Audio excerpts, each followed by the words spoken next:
Well, good morning, ladies and gentlemen, and welcome to this 10th day of November 2022. Hi, in Brisbane, it's just a beautiful day out there, mostly sunny and 22 degrees, but it is warming up a little bit. Yeah, you can feel that in that. Hey, wonderful news yesterday for Pakistan. Yes, unbelievable. Pakistan defies the odds to qualify for the T20 World Cup final.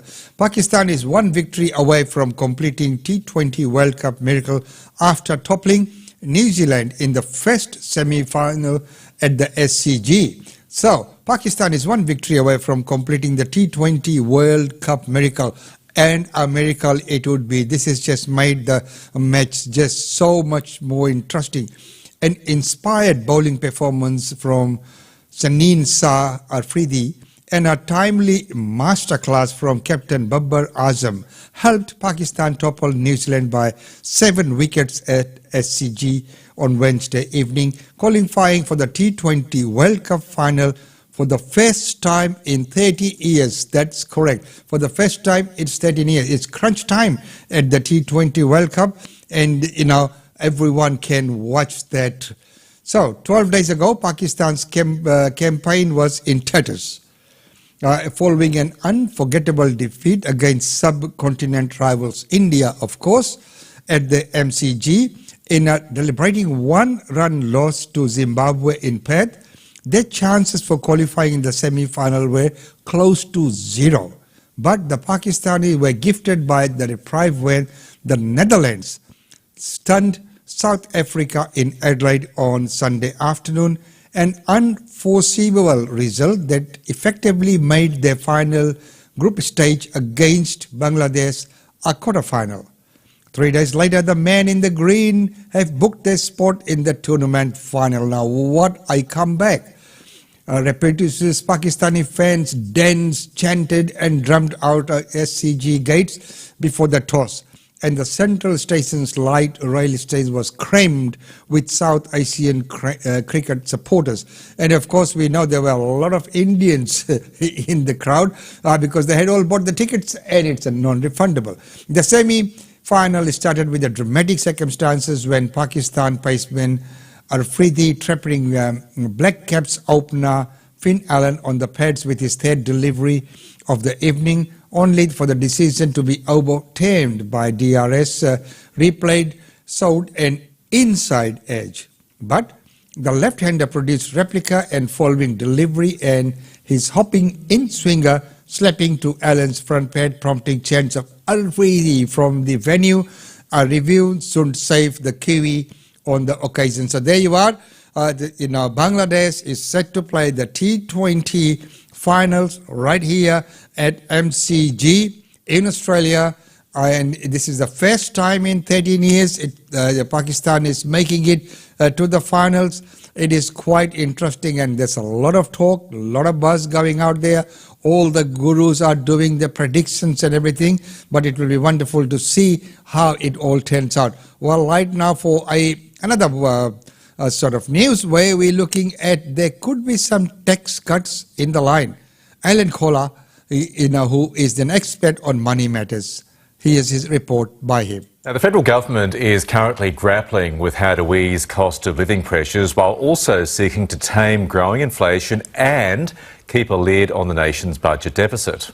Some suggest abandoning planned Stage 3 tax cuts worth almost $300 billion would be a start, but not everyone is convinced. Among them is the ABC's senior finance commentator, Alan Kohler, who joins us now live. Thank you for coming in, Alan. Hi, Alan. Well, why? Why don't you think it's a good idea? I'm actually what I'm on about is a bigger picture of Yes. So with the Stage 3 tax cuts debate. Has brought in also the debate about bracket creep, because part of what the Stage 3 tax cuts do is just hand back bracket creep, as most tax cuts do. So I went back over 40 years and looked at, there are about 18 fiddles with the income taxes, all designed to hand back bracket creep. So I thought, well, and actually what's come up now is an argument about, or debate about, whether we should index the tax scales instead of allowing bracket creep, which is bracket creep happens when we get a pay rise, takes us up into a new tax bracket, and so our tax increase is more than our income, right? So everyone says that's really bad, so I thought, well, let's have a look at what would have happened if we'd been indexing the tax scales for 40 years, because there was an attempt to do it in the late 70s by Malcolm Fraser, and it didn't last very long because politicians like announcing tax cuts. They don't want it just to happen automatically. They want to announce stuff, right? So I thought, OK, let's have a look at it. So I looked at the tax scales in 1983, and there were 3 taxes. There were 30%, 46, 60%, right? 60%. 60%. So this was... So, and they cut in at 4,500, 20,000 and 35,000. So the 60% cut in at 35,000, right? So what if those 4.5, 20 and 35,000 increased only by the CPI and we kept the same tax rates over those 40 years? What would the government's income tax revenue look like? What would it be? And in the last budget, in the last outcome of the budget, 2021, last financial year, personal income tax revenue was 240 billion. If they'd done what I just did, and it took a lot of work to do this, I tell you what, the personal income tax revenue would be 400 billion. Wow. So there would be no deficit. There'd be tons of money for the NDIS, for aged care, no potholes in roads. And no potholes in roads. There'd be plenty of money for healthcare. So, I mean, think about it. What's happened is that over the last 40 years, what used to be called economic rationalism and is now called neoliberalism has forced taxes lower, right? So whenever I mentioned, your reaction was similar, 60% tax rate, God, that's terrible. Imagine that. And I mentioned this at a lunch the other day with a bunch of business people. And they were, we'll immigrate, we'll go overseas, right? And the truth is that the neoliberalism pressure on taxes to come down has been global. It's been, there's only 2 companies that have got 60% tax. It's Finland and Switzerland. And they're very happy countries, as it happens. Must be everyone's said. happy there. It's fine. Well, no government wanting to last more than one term would even think about putting the top rate back up to 60%, but that is a compelling case you make about the lost opportunity, the lost revenue opportunity. What else can be done, in your view, to fix the situation? Just while on that, the point is that economic rationalism stroke neoliberalism, the point has been to pressure the size of government down. It's partly about taxes because all the rich people don't want to pay tax, right? So, but they also want small government, right? But the point is, that's not what everyone else wants. We want the NDIS. We want aged care. We want childcare properly funded. We don't want potholes in the roads. So actually, everybody doesn't want small government, but that's what we've got, right? So what's the solution? Well, taxes have to go up. I mean, there's no question about it. NDIS is going to end up costing 100 billion a year, right? There's the current tax, and we've got a structural deficit already of 50 billion a year. What taxes? I mean, any tax rise is politically problematic, and we go back to the trade-off, as you say, between politics and what's good for the economy. Realistically, what tax rise? Income tax has to go up. Has to go up. The GST probably does. I mean, our GST is one of the lowest in the world. Most of the countries that have got lower income tax than us have higher GSTs. Anyway. Would you pay 60%? Yeah, sure. Absolutely. Yeah. And the stage 3 tax cuts, do you think they should be... Of course they should be abandoned. Yeah. Of course. But I mean, that's just part of it. That's not the answer. That's a whole raft of things, isn't there? Negative gearing, all of those sorts of things. That's right. We need to pay more tax in order to get the services that we're demanding, we want. So there you are. We need to pay more taxes for the services that we want. So how do we keep that equation balanced? Well, right now, this is a big news as well. Hackers are about to release Medibank customer data. Hackers are expected to release even more Medibank customer data after leaking the private medical records from around 100 high-profile drug and mental health patients. The ABC has been told stolen data from up to 5 million customers is already posted on the dark web, and Medibank is expecting worse to come. The Prime Minister is backing Medibank's decision not to pay any ransom, while the AFP is promising to be relentless in pursuing those responsible. Straight to political reporter Dana Morse at Parliament House. Dana, what are the latest developments here? Good morning, Steph. Well, yeah, as you say, we know that Medibank clients, past and present, around 9.7 million of them have been caught up in this hack, and so far around 5 million people have had their data posted online. This happened after the deadline to pay the ransom that hackers were demanding had passed.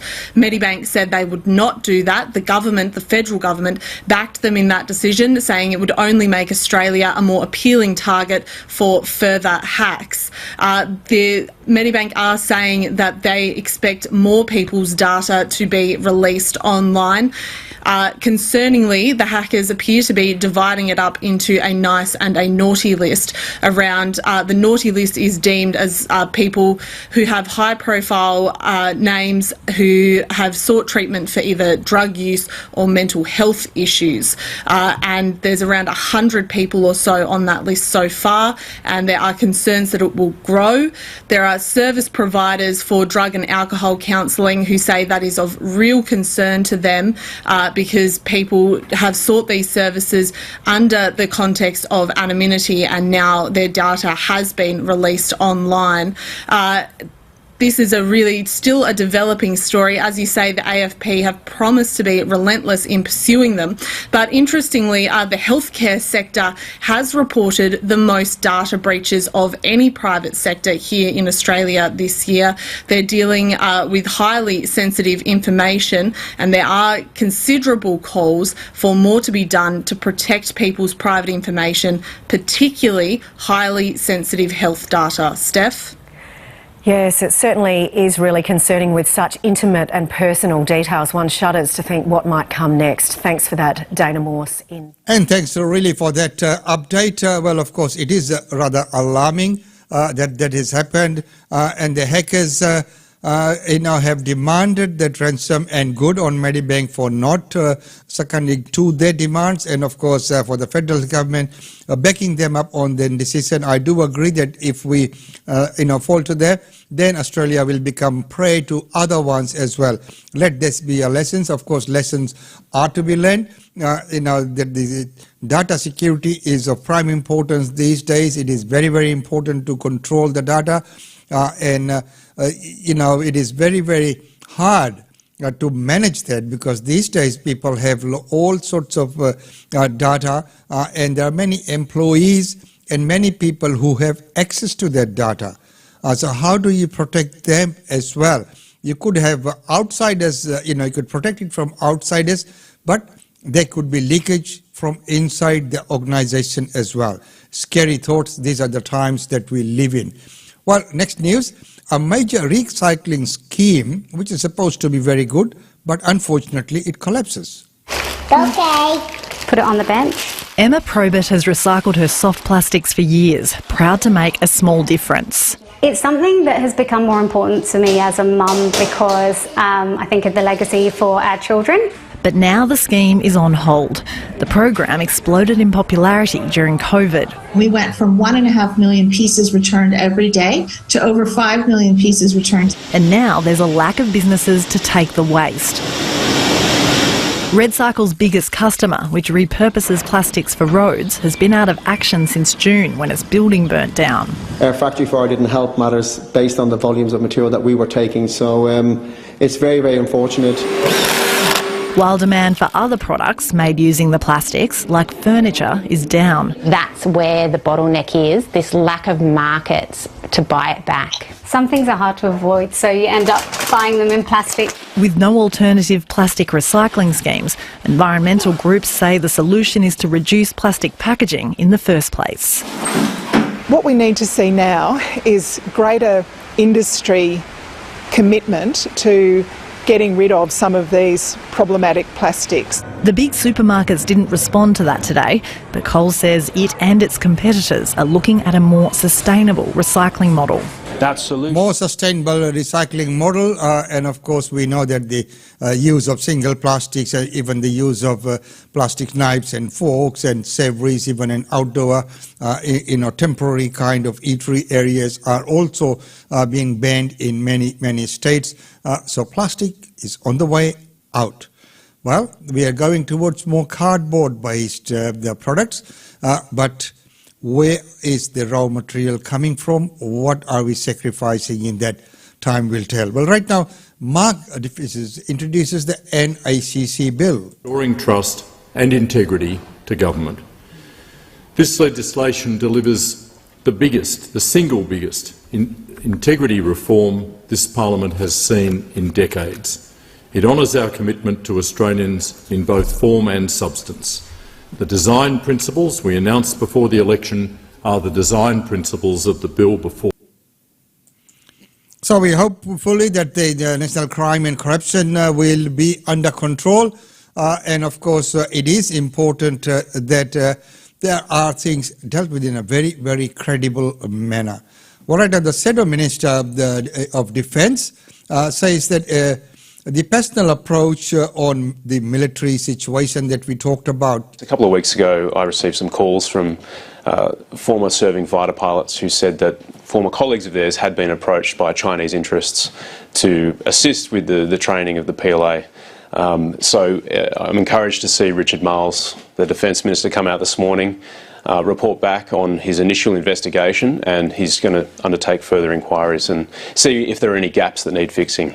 This is something that was thrust into the spotlight with the United Kingdom example. Do you think it's been bubbling away for some time and no one's really known about it? It's really hard to know, but certainly we need to do everything that we can to protect our national secrets. I think our serving members are well aware of their obligations, but we also need to make sure that veterans, once they separate from the Defence Force, also understand that there's not just a legal obligation to protect our secrets and our tactics and our techniques and our procedures, but also a moral one.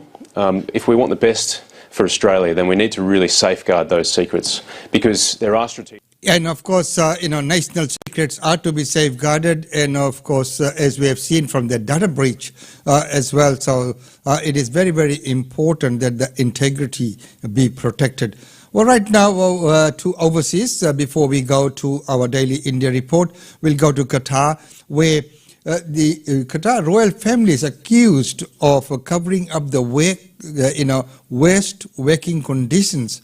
As we know, there's lots of migrant workers who come from Bangladesh, from India, in Qatar, Dubai, and the countries, like in the Middle East, many countries like that. They go there on working visas, but the working conditions are terrible. Here's the report. It's just 10 days until the FIFA World Cup begins in Qatar, and new revelations have emerged about just how bad things are for workers who've been building various infrastructure like stadiums and hotels in the lead up to this major event. Now, the majority of those migrant workers are from here, South Asia, countries like India, Bangladesh and Nepal. And we've heard many stories from them about the incredibly dangerous conditions they're working in, having to build in temperatures above 45 degrees, not being given enough water, racial discrimination, wage theft. Many people wanting compensation for these harms. And worst of all, reportedly more than 6,500 people have died over the last 12 years building for this event. But FIFA, as well as the Qatar government, have pointed to various reforms to fix these conditions, saying that there have been inspections and an increase of those in the lead up to the World Cup. But a new report by Equidem, a human rights organisation which has been investigating this situation for the past year, has found that a Qatari royal company and several other construction companies have actually been hiding workers from inspectors, making the situation look much better than it is. So now calls are increasing again for more reforms. Once the FIFA World Cup finishes, migrant workers are still going to be in the Gulf, in the Qatar region, working to build and construct this area. So teams like the Socceroos have come out, as well as human rights organisations, calling for compensation for these workers, as well as a migrant workers resource centre in Qatar. So a resource centre would be a good move. It will be a wonderful move in safeguarding the interest of those migrant workers. Well, ladies and gentlemen, right now it's time to go to our daily India report. With that, let's welcome Ankit. Welcome to the Daily India Report that brings you reports, interviews, features and more on India and the Indian diaspora.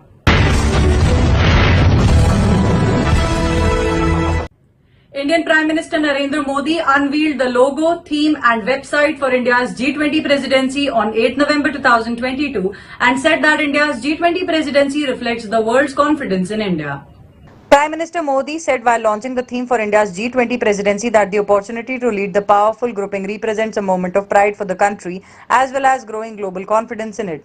The Prime Minister said while each meeting of a powerful bloc like G20 has its own diplomatic and geopolitical significance, for India the significance of hosting it is much more. Prime Minister Modi said, quote, India sees it as a new responsibility and as a measure of the international community's rising confidence in it.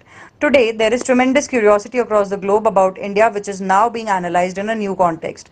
People are studying our current achievements while expressing optimism about our future. End quote. Modi said the Indian philosophy of monism reflects the belief in the essential unity of all living beings. The choice of logo and the theme represents India's efforts to promote and reinforce Lord Buddha's message of peace and Gandhian resistance to violence. Referring to the symbol of the lotus in the G20 logo, he emphasized that it represents hope at a time of crisis and chaos in the world. Modi further said that G20 is a group that comprises two-thirds of the world's population and India is now going to lead and chair this G20 group. Modi labelled it as a big opportunity in the Amrit Kal or 75th year of independence. India will assume the G20 presidency on December 1st. On the logo of G20 is not just a symbol but a message. He referred to the Indian culture where goddesses of both knowledge and prosperity are seated on a lotus. He said, shared knowledge will help the world overcome our circumstances and create shared prosperity that reaches the last person at the last mile. Symbolically in the G20 logo, the earth is placed on a lotus too. Indian External Affairs Minister's ongoing visit to Moscow for bilateral and global discussions assumes significance as India takes over G20 presidency soon. But the visit and discussions assume geopolitical strategic importance as G20 summit takes place next week when US and Russian presidents will be in the same room. Indian External Affairs Minister S. Jaishankar held a bilateral meeting with his Russian counterpart, Sergei Lavrov, in Moscow on November 8th. Both leaders spoke on a wide range of issues pertaining to bilateral, regional and global matters. Jaishankar is on a two-day visit to Moscow. He said that India's relationship with Russia is exceptionally steady and underlined that the objective now is to stitch a mutually beneficial and long-term engagement in the backdrop of the increasing economic cooperation. In his opening remarks following the meeting with his Russian counterpart, Sergei Lavrov, Jaishankar pointed out that the COVID-19 pandemic, financial pressures and trade difficulties had taken a toll on the global economy. While India hasn't condemned Russia directly, Jaishankar didn't shirk from saying publicly that, quote, we are now seeing the consequences of the Ukraine conflict on top of that, end quote. In the same breath, the Indian minister highlighted India's core issues of, quote, more perennial issues of terrorism and climate change, both of which have a disruptive impact on progress and prosperity, end quote. Both leaders spoke on a wide range of issues pertaining to bilateral, regional and global matters. This is the fifth meeting between both leaders after the Ukraine conflict began in February 2022. Analysts have said that India's presidency of G20 and cordial relations with both US and Russia place India in a strategic position to discuss Ukraine conflict with the warring superpowers. In that context, Jaishankar's visit assumes significance as it comes days before the G20 summit in Bali, scheduled for November 15th to 16th. This will be the first time since the conflict broke out in Ukraine that Putin and the Western leaders, including US President Joe Biden, will be in the same room. India is being billed as a potential negotiator between Russia and Ukraine. Jaishankar last visited Moscow in July 2021. Jaishankar has held talks with the US Secretary of State following the July visit to Moscow and before the ongoing visit to Moscow. It is learned that India has intervened quietly in the past few months when there has been a deadlock. In July, India had weighed in with Russia on the grain shipment from ports in the Black Sea.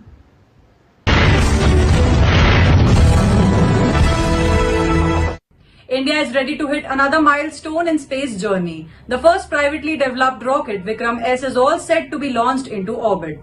The mission will carry 3 customer payloads into lower Earth orbit. Skyroot Aerospace is set to become the first private space company in India to launch a rocket into space, heralding a new era for the space sector, which was opened up in 2020 to facilitate private sector participation. The preparation for the launch of India's first privately developed rocket, named the Vikram S, is currently underway at the ISRO's launch pad in Sriharikota, Andhra Pradesh. Vikram S is developed by Skyroot Aerospace and its mission is to carry 3 customer payloads into lower Earth orbit. A launch window between November 12th and 16th has been notified by authorities and the final date is confirmed based on weather conditions. The mission has been aptly named Prarambh, or the beginning. Speaking about the rocket, Nag Bharat Dhaka, Chief Operating Officer of Skyroot Aerospace, said the Vikram S rocket is a single-stage suborbital launch vehicle which would carry 3 customer payloads and help test and validate the majority of the technologies in the Vikram series of space launch vehicles. Skyroot Aerospace CEO and co-founder Pawan Kumar Chandana said that Skyroot could build and get the Vikram S rocket mission ready in such a short time only because of the invaluable support from ISRO and Indian National Space Promotion and Authorization Center. Skyroot's launch vehicles are named Vikram as a tribute to the founder of the Indian Space Program and renowned scientist Vikram Sarabhai.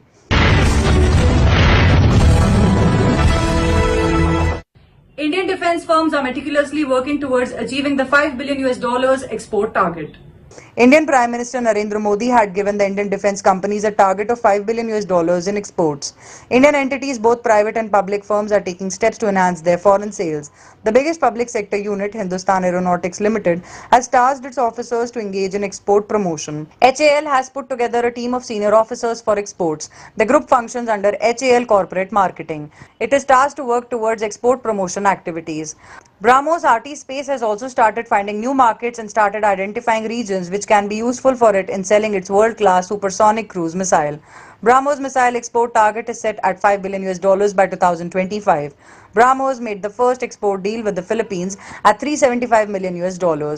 Another private firm, Solar Industries, which won a deal in Armenia to export its multi-barrel rocket launcher system, stated that it has started focusing on export markets along with the Indian market.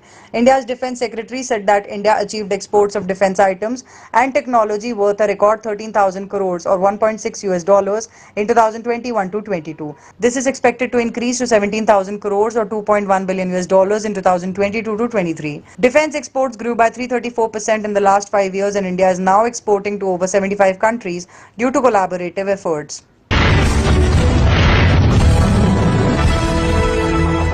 Justice Dhananjay Y. Chandrachud assumed office as the 50th Chief Justice of India on November 9th. He was sworn in by President Draupadi Murmu at the Rashtrapati Bhavan.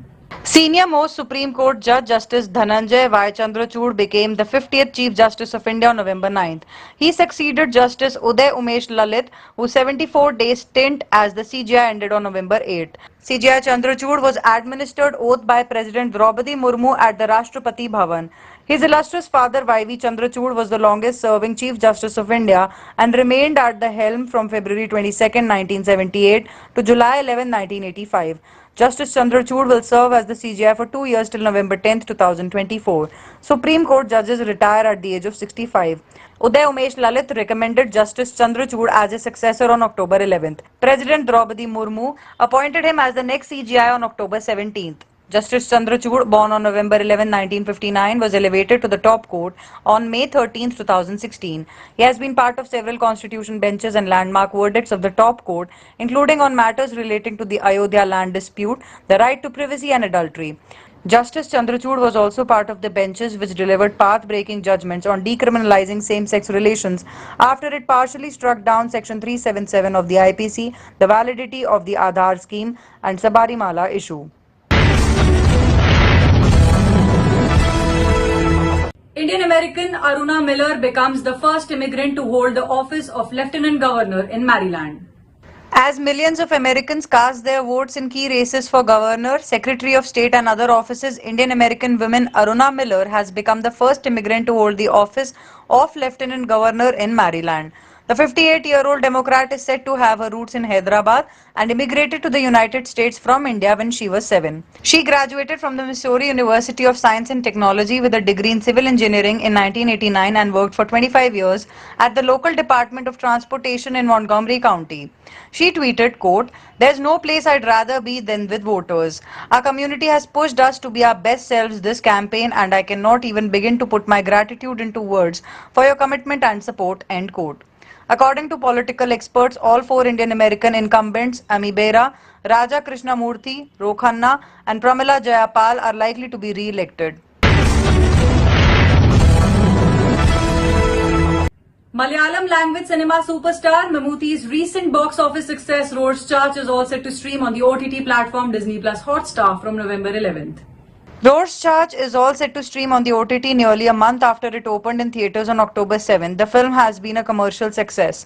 Disney Plus Hotstar has shared the news on Twitter saying, #Road's Church streaming from 11 November on #Disney Plus Hotstar.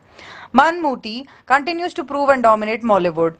He has an immense fan following that helped Rood's Church open to a positive response at the box office. Rood's Church is an action thriller that revolves around a mysterious man named Luke Anthony, played by Mammootty. The cast includes Sharafuddin, Grace Anthony and Kottayam Nazir, among others. Rood's Church is directed by Nisam Bashir. This is his second directorial venture after the Asif Ali-led romantic drama Ketiolanu Ente Malaka. The film has received rave reviews, with many praising the Malayalam megastar's intense performance.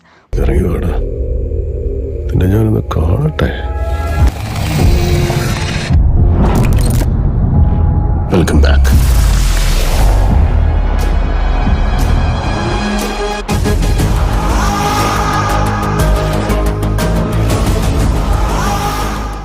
That's all for this bulletin of the Daily India Report.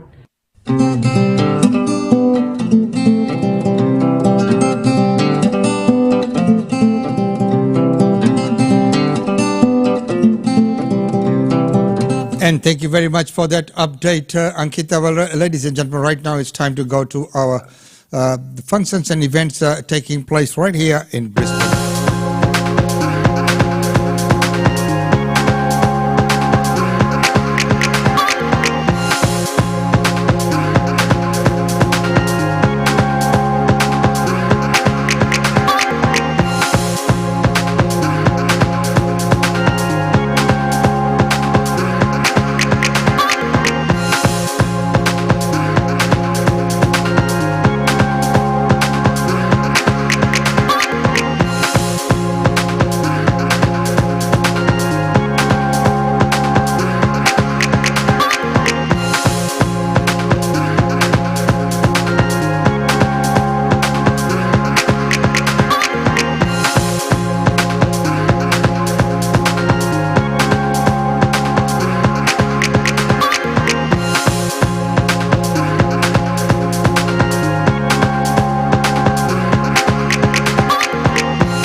Well, ladies and gentlemen, once again, that's about all we have for you in this segment. It's been wonderful having your company on this 10th day of the November. Well, it's gone up to 23 degrees and mostly sunny right here in Brisbane. And congratulations to Pakistan on that win. We'll wait till see. I've got my predictions in place. Let's see whether I'm right or wrong. We will soon find out. But I have a certain feeling which way the finals will go. You can send your comments and your predictions through our Facebook live channel through the comment section. Ladies and gentlemen, until tomorrow, it's goodbye from us. And it's been wonderful having your company as usual. Always good to see you on the show.